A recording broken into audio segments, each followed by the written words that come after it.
Welcome to the Cruise Retreat Podcast. My name is Rita M. Perez, and I'm a triple certified travel advisor. But more importantly, I coordinate all the logistics to bring your online community offline through world travel. If you've been yearning to put together a group trip, but overwhelmed with all the details that come with planning, I and this podcast are here to help. Ready to transform lives on the open waters of the world? Let's get started. Hello everyone, welcome back. I am really excited to be coming to you guys on this platform more often. And today's topic is something that has really come to light for me personally and professionally for me. I mean, I knew what the differences are of being a travel advisor. I know what the differences are of ocean and river cruising, but I have been really blessed these past couple of months to have sailed on so many different cruises. So I have sailed on now 7 cruises in the past 6 months, 2 being river and the other 5 being ocean cruises. And just like such a huge blessing, not only one to be able to have been able to cruise, but also to experience what the different lines are doing as far as their safety protocols and getting to experience these different products and really being able to hone in on who I think is best fit for sailing on an ocean cruise for their retreat and who is best fit for sailing on a river cruise for their retreat. And you know, it's very, like, all the wheels are turning right now in my head. So ocean cruising, what specifically do I mean about ocean cruising? An ocean cruise is a ship that sails on the oceans. Ooh.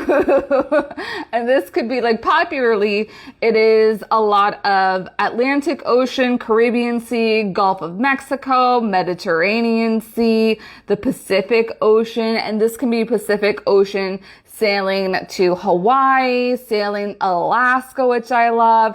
This can be Pacific Ocean, even sailing Oceania. You can be sailing Australia, New Zealand. You could also be sailing on the different islands that are in that area. So thinking of Fiji, the Maldives, Tahiti, Moorea. Yes, there are cruises that visit all that. And why do I prefer cruises? Is because you can unpack once and hit up so many different destinations while you're sailing. That is probably my favorite feature of cruising. So that in itself is an ocean cruise. And ocean cruises are so, like, there's so many different brands and there's so many different types of ships that sail. You can sail with as many as 6,000 people on an ocean line, or you can sail with as little as, I want to say, just a couple hundred. I think like the upper luxury lines are really in the 350s-ish. It's definitely less than 1,000. Whereas when you're sailing on a river cruise line, there are really specific criteria, especially when we're talking about the rivers that are overseas. They can't be a certain amount of width or a certain amount of height because there's certain things called locks in place and bridges that are overseas. And for that reason, so you know, like a mega ocean ship will have like 20 decks, whereas a river cruise will only have 4 decks, which is amazing too, because there's only about 150, 175 passengers, depending on how you are sailing.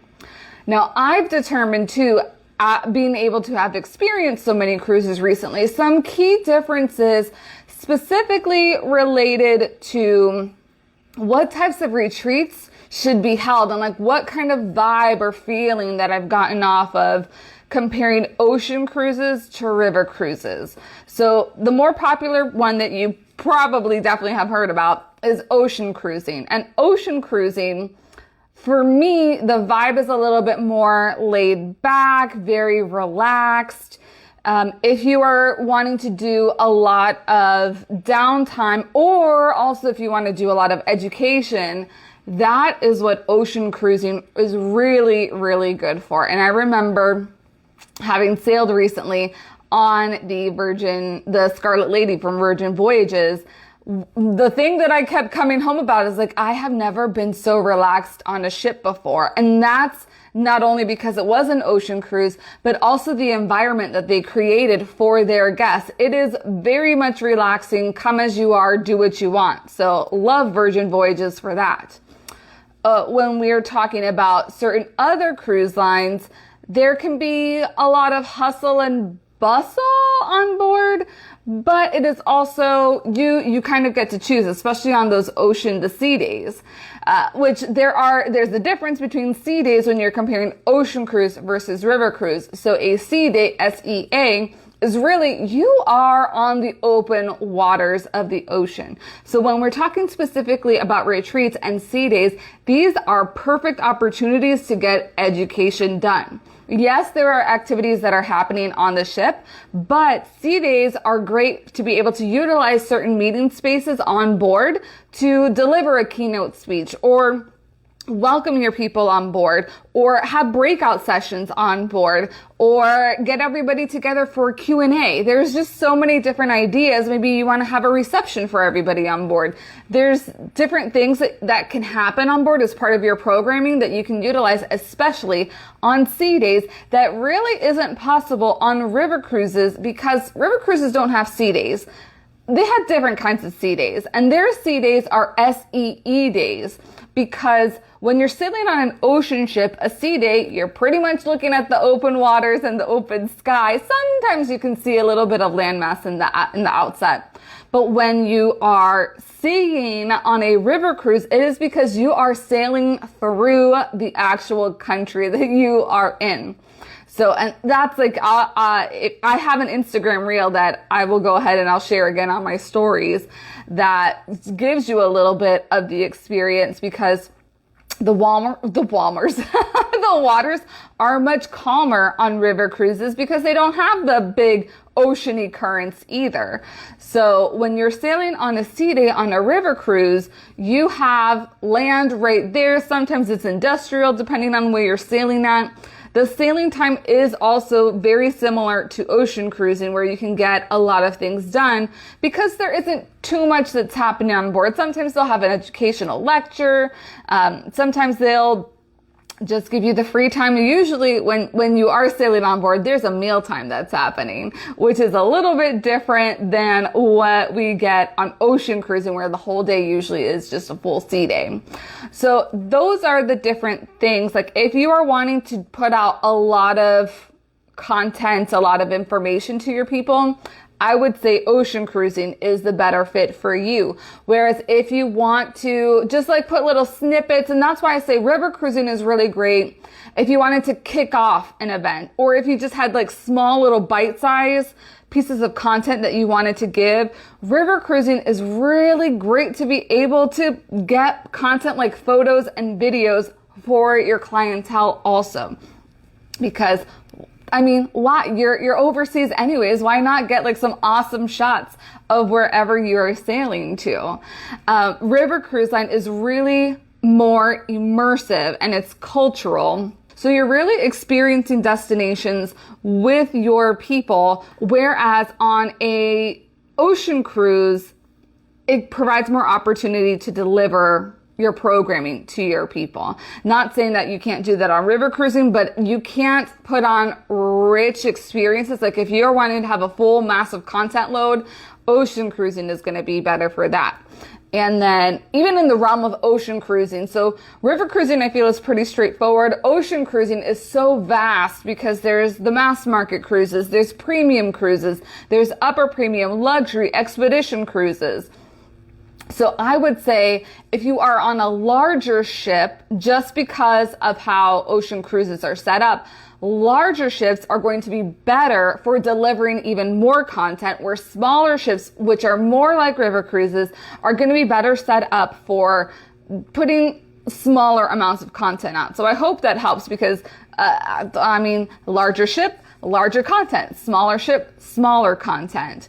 So that is what I would say are like some of the big differences when we're talking specifically about retreat planning on cruise ships. And we're talking about like where should we be determining your retreat location should be at. Do we want to focus on a lot of content? Do we want to focus on a little bit of content?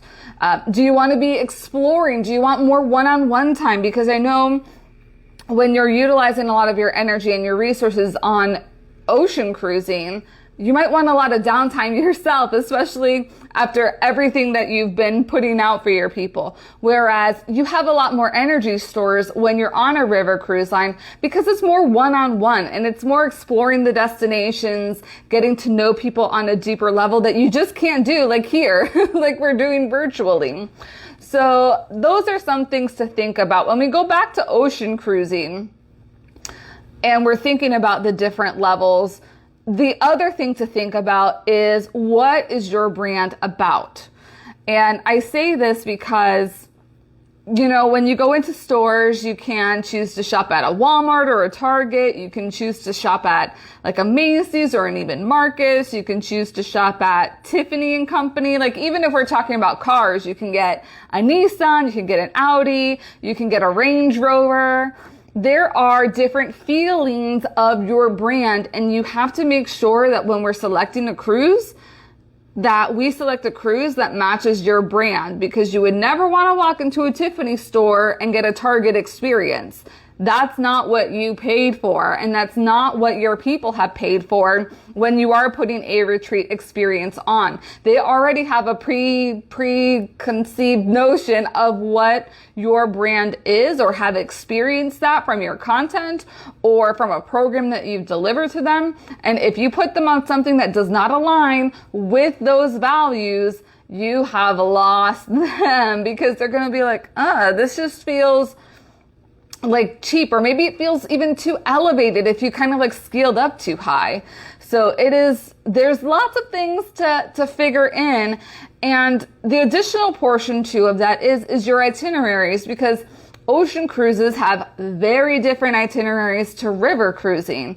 And that is why in my previous session, we have to consider, what is the goal of your program? Because if your goal is to get a lot of content out, you have to train a lot of people, then yes, you're going to want an ocean cruise that has a lot of sea days. If you are not even wanting to teach anything, you just want to mingle with your people and show them a different side of the world. Like, this is especially important for my wine business owners. River cruising, you're probably not going to be putting some sort of retreat together. You just want to show your clientele the differences in old world wines of Europe versus the new world wines at the US. Or you want to just travel around the world with them, experiencing the different wines of the world. That is what river cruising can help you accomplish and help strengthen the community that you have already started to build. So let me know. There's a lot of different factors here when we're talking ocean cruises and river cruises. What do you want to know? Comment below. Let me know, what questions do you have specifically with ocean cruising and planning a group experience, or river cruising and planning a group experience? Did you even know that there was river cruising? You may not have known that there was river cruising. Those are kind of like my biggest observations, is that you really need to run light on the education on river cruising and really let the destination speak to the education. Whereas on ocean cruising, you really can do more immersive educational content, because there are sea days that you can put those types of events on without being interrupted by any of the beautiful scenery that there is when we do European river cruises. So email me any questions that you may have, or shoot me a DM, comment below. I am so interested to see what you would like to know more of when we're starting to talk about ocean and river cruising as a location for your retreat. If you have not already, I have a free audio series where it gives all of my favorite highlights of why your next retreat should be on a European river cruise. And that is it for me. Have a wonderful week. Until next time, I will see you. Thanks for joining me on the Cruise Retreat podcast. Please subscribe and leave the show a rating so more team and community leaders like yourself can get access to these episodes. See you next week.